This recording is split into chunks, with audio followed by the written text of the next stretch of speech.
નમસ્કાર વિદ્યાર્થી મિત્રો આજે આપણે ધોરણ 10ની અંદર હિન્દી વિષયના ચોથો ગદ્ય એક પ્રશ્ન 4 ઉત્તર એ સમજવા માટે જઈ રહ્યા છીએ। વિદ્યાર્થી મિત્રો, એ ગદ્યને સમજતા પહેલાં આપણે થોડા ગદ્યની અંદર શું પ્રશ્ન છે અને એના ઉત્તરો કયા કયા છે એ વિશે થોડી માહિતી છે એ મેળવી લઈએ। વિદ્યાર્થી મિત્રો, આ ગદ્યના લેખક છે શ્રી પ્રકાશ। વિદ્યાર્થી મિત્રો, લેખક એમના 4 મિત્રો છે જે વિદેશી છે, બીજા દેશમાંથી ભારતની અંદર આવીને રહે છે અને ઘણા બધો એમને આપણા દેશનો અનુભવ છે। એ અનુભવના આધારે લેખક એવું વિચારે છે કે હવે આટલો સમય ભારતની અંદર રહ્યા પછી એમને ચોક્કસ આપણા દેશની જે વાતાવરણ છે, જે પરિસ્થિતિ છે, એમના વિશે એમને ઘણી બધી માહિતી પ્રાપ્ત થઈ ચૂકી છે અને એટલે લેખક જ્યારે પણ સમય મળે છે ત્યારે એમના એ મિત્રોને પ્રશ્નો કરે છે। લેખક 4 વિદેશી મિત્રોને પ્રશ્ન કરે છે અને એ 4 વિદેશી મિત્રો એમને જુદા જુદા જવાબો આપે છે। હવે આપણે થોડું જોઈએ કે લેખક એ કયા 4 પ્રશ્નો પૂછે છે અને એમને શું ઉત્તર મળે છે। પણ વિદ્યાર્થી મિત્રો, આપણે આજના આ લેક્ચરની અંદર 4 પ્રશ્ન નહીં ભણી શકીએ, 2 જ પ્રશ્નને સમજી શકીશું કે એક પ્રશ્નને। એટલા માટે આપણે પહેલો પ્રશ્ન लेखक शू पूछे छे ए विषय જોઈએ। लेखक कहते हैं कि हर एक व्यक्ति को कोई ना कोई खपत होता है। खपत यानी धुन। एक प्रश्न पूछने की कोई इच्छा हर एक के मन में सवार होती है। तो लेखक के मन में भी एक खपत था, यानी एक धुन सवार थी। लेखक मन में हमेशा ये सोचते रहते थे कि हमारे देश में कई ऐसे महान मनस्वी पुरुष हुए हैं, कई ऐसे विशेष व्यक्ति हुए हैं, फिर भी हमारा देश जो है वो हमारा देश प्रगति क्यों नहीं कर रहा है, क्यों हमारे देश की उन्नति नहीं हो रही है। ऐसी कौन सी बात है जिसके कारण देश में जैसी परिस्थिति होनी चाहिए वैसी नहीं है, क्यों हमारा देश प्रगति नहीं कर रहा है। तो उस प्रश्न का उसके मन में कोई उत्तर नहीं उसे सूझ रहा था। तो लेखक सोचते हैं कि क्यों न मैं कोई ऐसे विदेशी व्यक्ति यानी दूसरे देश के व्यक्ति जो कई सालों से यहाँ पर भारत में हमारे देश में रह रहे हैं और उसे अब हमारे देश की जो परिस्थिति है, जो हमारे देश का हाल है, उनके बारे में पूरी तरह से वो अब माहितगार हो चुके हैं। तो क्यों न मैं उनसे ये प्रश्न का उत्तर पूछूं और देखता हूँ कि मेरा जो प्रश्न है उनका कोई समाधान होता है या नहीं। तो विद्यार्थी मित्रों, लेखक ऐसे 4 विदेशी व्यक्ति से प्रश्न पूछते हैं और ये चारों के चारों जो विदेशी उनके मित्र थे, ये लेखक का जो प्रश्न था उनका अलग अलग उत्तर देते हैं। लेखक पहले उनके एक विदेशी जो मित्र थे उनसे प्रश्न पूछते हैं वो एक वृद्ध ईसाई पादरी थे और बहुत सालों से हमारे देश में रह रहे थे।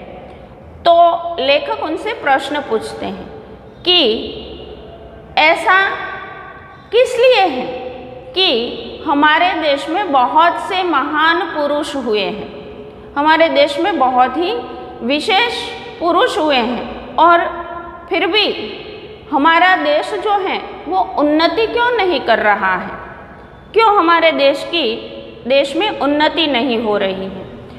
तो उनका जो विदेशी जो मित्र था वृद्ध ईसाई पादरी, वो लेखक के प्रश्न का उत्तर देते हैं कि तुम्हारे देश में जो लोग हैं वो आलसी हैं, अपने कार्य का गर्व नहीं ले रहे हैं। तो ऐसे अलग अलग 4 मित्रों से अलग अलग प्रश्न करते हैं। लेखक के मन में किसी प्रश्न से कोई समाधान नहीं हो रहा है और एक के बाद दूसरा, दूसरे के बाद तीसरा और चौथा, चारों 4 मित्रों का प्रश्न और उनका उत्तर सुनने के बाद लेखक एक निष्कर्ष पर आते हैं कि हमारा देश प्रगति क्यों नहीं कर रहा है, उन्नति क्यों नहीं कर रहा। तो उनका कारण जो मेरी समझ में है ये है कि हमारा देश इसलिए उन्नति नहीं कर रहा है कि हम अपने काम का गर्व नहीं करते, हम आलसी हैं, हम दूसरों को अपने गुणों को नहीं सिखाते और हम दूसरे के काम को अच्छा बने इसके लिए उसकी मदद नहीं कर रहे। तो ये अलग अलग प्रश्न के अलग अलग उत्तर कौन कौन से हैं उसे अब हम समझने का प्रयत्न करेंगे। लेकिन उनसे पहले हम आज लेखक का थोड़ा परिचय समझेंगे और बाद में एक एक प्रश्न का उत्तर भी समझने का प्रयत्न करेंगे। तो एक प्रश्न 4 उत्तर। इस चौथे गद्य के लेखक हैं श्री प्रकाश। जन्म सन 1890 ईस्वी सन और निधन सन 1971। श्री प्रकाश हिंदी के जाने माने साहित्यकार थे। उन्होंने अपनी लेखनी के द्वारा राष्ट्रभक्ति, सांस्कृतिक उत्थान, सामाजिक उत्थान एवं समसामयिक समस्याओं पर प्रकाश डाला है। यानी उन्होंने अपने अलग अलग विषय वस्तु को लेकर यहाँ पर जो हमारे समाज की जो समस्याएं थी उस समस्याओं का उन्होंने वर्णन किया है। उनकी भाषा सरल एवं सहज है, जो सबको समझ में आ जाए ऐसी है। उन्होंने निबंध, लेखन, संस्मरण, जीवनी पर भी अपनी कलम चलाई है। यानी उन्होंने निबंध भी लिखे, संस्मरण भी लिखे, लेख भी लिखे और जीवनी भी लिखी। ये सभी विषय पर उन्होंने लिखा है। छोटी छोटी बातों पर गहरा चिंतन उनके साहित्य में देखने को मिलता है। वस्तु चाहे छोटी ही क्यों न हो, लेकिन कवि ने बहुत गहराई से उन पर चिंतन किया है, यानी सोचा है, समझा है। प्रस्तुत पाठ में श्री प्रकाश द्वारा पूछे गए एक ही प्रश्न का उत्तर 4 महानुभावों ने अपने अपने ढंग से दिए। लेखक ने 4 महानुभावों से प्रश्न पूछा और चारों ने उस प्रश्न का उत्तर अपने अपने ढंग से दिया है। हमारा देश तभी उन्नति कर सकता है जब देश का प्रत्येक नागरिक संपूर्णतः ईमानदारी, लगन एवं निष्ठा के साथ अपने छोटे से छोटा कार्य करेगा। यही चारों महानुभावों के द्वारा दिए गए प्रश्नों का निष्कर्ष है। तो विद्यार्थी मित्रों, लेखक ने चारों महानुभावों से कौन सा प्रश्न? महानुभावों से लेखक ने यही प्रश्न पूछा था कि हमारा देश उन्नति क्यों नहीं कर रहा है, और चारों महानुभावों ने अपने अपने ढंग से उसका उत्तर यह दिया कि देश तभी उन्नति कर सकता है जब देश का प्रत्येक नागरिक पूर्णतः ईमानदारी एवं लगन और निष्ठा के साथ अपना छोटे से छोटा कार्य करेगा। जब तक हमारे देश के सभी नागरिक अपनी पूर्णतः कर्तव्यनिष्ठा, जवाबदारी और लगन से छोटा हमारा कार्य क्यों हम न करें, जब तक हम ये कार्य इतनी लगन से अपना कर्तव्य समझकर नहीं करेंगे, तब तक हमारा देश जो है वो प्रगति नहीं कर सकता। और यही ये चारों महानुभावों के द्वारा दिए गए प्रश्नों के उत्तर का निष्कर्ष था। तो यही जवाब था उनके द्वारा दिए गए प्रश्नों के उत्तर का विद्यार्थी मित्रों, कि जब तक हम पूरी ईमानदारी, पूरी लगन और पूरी निष्ठा से छोटे से छोटा कार्य नहीं करेंगे, तब तक हमारे देश की उन्नति नहीं होगी। तो हम देखेंगे कि ये प्रश्न कौन से हैं, उनका उत्तर कौन सा है और आगे विस्तार से कौन सी बात लेखक ने हमें समझाने का प्रयत्न किया है। सबको ही कुछ न कुछ खपत होता है। हर एक व्यक्ति के जीवन में कोई न कोई खपत यानी कि धुन सवार होती है व्यक्ति के मन में। मुझे भी कई बातों का खपत है। लेखक कहते हैं कि मुझे भी कई बातों की मेरे मन में भी धुन सवार है।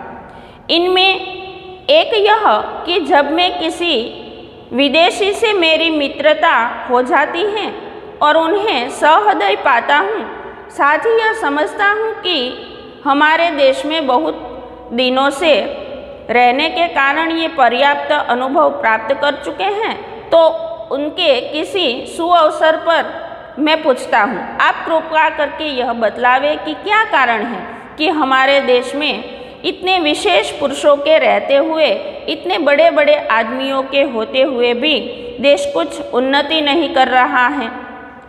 तो लेखक कहते हैं कि सबको किसी न किसी बात का खपत होता है, यानी कि धुन होती है। मेरे मन में भी यही धुन थी और इसीलिए वो कहते हैं कि उनमें से यह है कि जब लेखक के कोई विदेशी व्यक्ति से मित्रता हो जाती है और उनके साथ उनका व्यवहार सहृदयी हो जाता है, यानी कोमलता भरा हो जाता है, और इसी वक्त लेखक ये समझते कि अब मैं उसको बहुत दिन यहाँ हमारे देश के बारे में पूरी तरह से अनुभव प्राप्त कर लिया है, तो कोई अच्छा सा अवसर देखकर लेखक उनसे प्रश्न करते हैं कि आप कृपा करके यह कि क्या कारण है कि हमारे देश में इतने विशेष पुरुष हुए हैं और हमारे देश में इतने बड़े बड़े आंदोलन हुए हैं, फिर भी हमारा देश कुछ उन्नति नहीं कर रहा है। तो ऐसा मालूम होता है कि हम ज्यों के त्यों पड़े हुए हैं। तो विद्यार्थी मित्रों, लेखक का ये प्रश्न उनके विदेशी मित्रों से, जब लेखक को लगता है कि ये सहृदयी हो गए हैं, अब उनसे हमारे देश का पूरा अनुभव उन्होंने प्राप्त कर लिया है, तब ये जाके प्रश्न पूछते हैं कि क्यों हमारे देश में इतने बड़े बड़े आंदोलन हुए, इतने बड़े बड़े महान पुरुष हुए, फिर भी हमारा देश कोई उन्नति नहीं कर रहा है। और फिर लेखक उनसे इस प्रश्न का जवाब जानने की कोशिश करते हैं, पर मैं उन्हें छोड़ता नहीं और उनको उत्तर देने के लिए बाध्य करता हूँ। उनके मित्र कहते हैं कि शिष्टता के नाते हम उनका उत्तर नहीं दे सकते, फिर भी लेखक उनका पीछा नहीं छोड़ते और उसे जवाब देने के लिए बाध्य कर देते हैं, यानी जवाब उसे देना ही पड़ता है। तो विद्यार्थी मित्रों, यहाँ पर इस पहला जो परिच्छेद है उनमें कुछ ऐसे प्रश्न हैं जो आपको पूछे जाते हैं प्रश्न पत्र में। तो पहले हम थोड़ा उसे देख लें। यहाँ पर एक शब्द है विदेशी। ये विदेशी शब्द जो हैं, ये विदेशी शब्द को हम विरुद्धार्थी शब्द के रूप में भी पूछ सकते हैं। और उस विदेशी का अर्थ होता है देशी। दूसरा यहाँ पर एक संधि है, परिवत्ता आप्त, यानी कि पर्याप्त। और फिर यहाँ पर एक शब्द यह है, भाववाचक संज्ञा, भारत तो भारतीय। तो ये सब प्रश्न ऐसे हैं जो हमारे प्रश्न पत्र में पूछे जाते हैं। अब हम आगे देखते हैं। मेरे पहले मित्र एक वृद्ध ईसाई पादरी हैं। वे 36 वर्ष से भारत में ईसाई मत के प्रचार में तो इतना नहीं, पर सपत्नीक देश के दरिद्र नर नारियों की सामाजिक सेवा में लगे रहे हैं। तो लेखक का एक मित्र हैं जो वृद्ध ईसाई पादरी हैं। वो 36 साल में भारत में रह रहे हैं। यहाँ पर भारत तो भारतीय ये भाववाचक संज्ञा है, और ईसाई ये तत्पुरुष समास हैं। सपत्नीक यानी पत्नी सहित ये शब्द समूह के लिए एक शब्द के रूप में हमें पूछा जाता है। तो ये 3 चीज़ें भी आपको लिखनी है और इसे याद भी रखना है। तो लेखक का जो ये तीसरा मित्र था, लेखक का जो ये पहला मित्र था, ये वृद्ध ईसाई पादरी थे और ये 36 साल से हमारे देश में रह रहे थे। और ये ईसाई मत के व्यक्ति थे और उनके प्रचार प्रसार में तो इतना नहीं काम कर रहे थे, पर हमारे देश में सपत्नीक मतलब पत्नी के साथ रह रहे देश के जो दरिद्र नर नारी यानी दरिद्र स्त्री पुरुषों की सामाजिक सेवा में वो काम कर रहे थे। मेरे हृदय में उनके लिए बड़ा सत्कार और प्रेम था। उनका उत्तर थोड़े में यह है कि तुम लोग अपने काम में गर्व नहीं लेते। लेखक ने जब उनको प्रश्न पूछा कि हमें ये बताइए कि हमारा देश उन्नति क्यों नहीं कर रहा है, तो उन्होंने लेखक को ये बताया कि तुम लोग अपने काम का गर्व नहीं लेते। ये पहले प्रश्न का पहला उत्तर था जो वृद्ध पादरी ने लेखक को दिया था।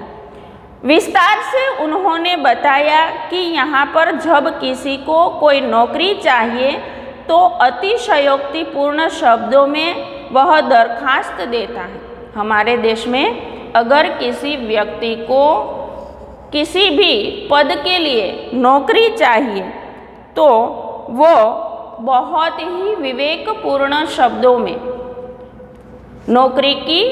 नौकरी का आवेदन पत्र यानी अर्जी लिखकर उसे देते हैं। बहुत विनय और सम्मान के साथ वो नौकरी का आरंभ करते हैं।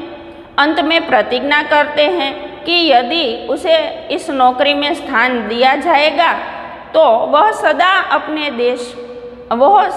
अपने मालिक की शुभकामनाएं करेगा। शुभकामना विद्यार्थी मित्रों, शुभकामना कर्मधारय समास है। तो वो बहुत ही विनय पूर्वक अर्जी देते हैं, उनमें लिखते हैं कि यदि मुझे यहाँ पर नौकरी दी जाएगी तो मैं बहुत ही लगन से काम करूँगा और मेरे मालिक की शुभकामनाएं करूँगा, मालिक के लिए शुभकामनाएं करूँगा। पर स्थान मिलते ही वह अपने काम का अर्थात अपनी जीविका के साधन को ही खराब कर समझने लगता है। लेकिन जैसे ही उसे स्थान मिल जाता है तो वो अपने ही जो मालिक हैं उनकी बुराई करने में लग जाता है। अन्य साथियों से मिलकर काम खराब करने के लिए षड्यंत्र करने लगता है।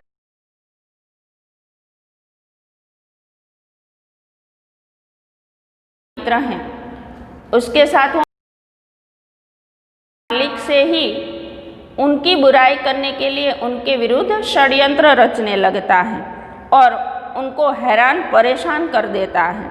यहाँ पर षड्यंत्र जो हैं वो विद्यार्थी मित्रों द्विगु समास हैं, ये हमें एक गुण के लिए पूछा जाता है। और षड्यंत्र संधि के रूप में भी पूछा जाता है। षड् वत्ता यंत्र मतलब षड्यंत्र, और षड्यंत्र दूसरे अर्थ में समास में ये द्विगु समास है। और फिर लेखक के मित्र कहते हैं कि वो मालिक के नाकों में दम कर देता है, उनको हैरान परेशान कर देता है, उसका बुरा करने में ही लग जाता है। और देश में भी लोग नौकरी की दरखास्त देते हैं, वे साधारण शब्दों में प्रार्थना पत्र लिखते हैं और जब स्थान मिल जाता है तो उस तरह काम करते हैं जैसे संसार की गति उन्हीं पर निर्भर करती है, और वे यदि काम छोड़ दें तो सारा संसार उसमें डूब जाएगा। तो ये उसी प्रकार से पत्र लिखते हैं, प्रार्थना करते हैं, और जब इसी प्रार्थना और उनकी विनय देखकर उसे इस नौकरी में जब स्थान मिल जाता है तो वो अपना जो किया हुआ सभी बातें वादे वो सब भूल जाते हैं और ऐसे काम करते हैं जैसे सारे संसार की गति उन्हीं पर निर्भर है, और वे यदि अपने काम को छोड़ दे तो सारा संसार डूब जाए। तो उसी प्रकार से जो हमारा काम है उस काम को हम गर्व नहीं लेते, और हमें अपने काम पर गर्व न होने के कारण हम अपनी जिम्मेदारी पूरी तरह से नहीं निभाते। जो काम हमें दिया गया है वो पूरी लगन से नहीं करते, बल्कि कहने का अर्थ यह है कि जिस मालिक ने हमें काम दिया उसी मालिक का हम बुरा सोचने लगते हैं। हमें अपनी रोजी रोटी के साधन का भी बुरा करने में कोई हिचकिचाहट नहीं होती। तो इसीलिए यहाँ पर ये वृद्ध ईसाई पादरी लेखक से कहते हैं कि आपके देश में इसीलिए आपका देश उन्नति नहीं कर रहा है कि तुम लोग अपने काम को गर्व से नहीं लेते। अब बात इस पादरी मित्र से इस पादरी मित्र ने बहुत ठीक कही। हमें अपने काम का गर्व नहीं है। दुख तो इसका है कि मुल्क की परंपरा में अपने काम का गर्व करने का आदेश है। लेखक कहते हैं कि वृद्ध पादरी मित्र ने जो बात कही वो ठीक कही। हमें अपने काम का गर्व तो नहीं है, पर दुख इस बात का है कि हमारे मुल्क की यानी हमारे देश की परंपरा में अपने काम का गर्व करने का हमें आदेश दिया गया है, लेकिन आज हम ये आदेश भूल गए हैं। जाति भेद इसी पर निर्भर करता है। एक जाति का आदमी दूसरी जाति के अपना मान मर्यादा नहीं चाहता। एक व्यक्ति एक जाति का दूसरे जाति के व्यक्ति की मान मर्यादा नहीं चाहता। वह अपनी जाति वालों के बीच अपना उपयुक्त पद और स्थान चाहता है। अपनी ही जाति के सभी लोगों में वो अपना विशेष स्थान चाहता है, विशेष पद चाहता है। वह यह अपनी जीविका के साधनों का बड़ा आदर सत्कार करता है। बढ़ई अपने औजारों की और दुकानदार अपनी बहियों की निश्चित तिथियों पर पूजा करता है। बही यानी खाता वही। तो यहाँ पर जो कारीगर लोग हैं वो चाहे दुकानदार हो, अपने अपने औजारों की अपने अपने बहियों की विशेष कोई तिथि पर पूजा करते हैं, पर लंबी दास्ता के कारण हम अपनी परंपरा को भूल गए। कई सालों की गुलामी के कारण हमारे देश की जो परंपरा थी उस परंपरा को हम भूल गए हैं। हम अपना काम छोड़कर दूसरों का काम उठाते हैं। हमें कौन सा काम करना है ये हम छोड़ देते, लेकिन दूसरे लोग क्या कर रहे हैं ये दूसरे के काम को हम उठाते हैं। स्वयं दुखी रहते हैं, दूसरों को भी दुखी करते हैं। कोई काम ठीक न कर सकने के कारण अपने को खराब करते हैं, काम को भी खराब करते हैं। तो कोई काम हम ठीक से नहीं कर रहे हैं तो दुखी हो जाते हैं। खुद तो दुखी होते हैं, दूसरों को भी हम दुखी करते हैं और इसी कारण सभी हमारा काम जो है वो खराब। धर्म निधन श्रेय यानी कि अपना धर्म या कर्तव्य करते हुए मर जाना श्रेयस्कर है। यह आदेश हम भूल गए हैं, हम अपने काम में गर्व नहीं लेते।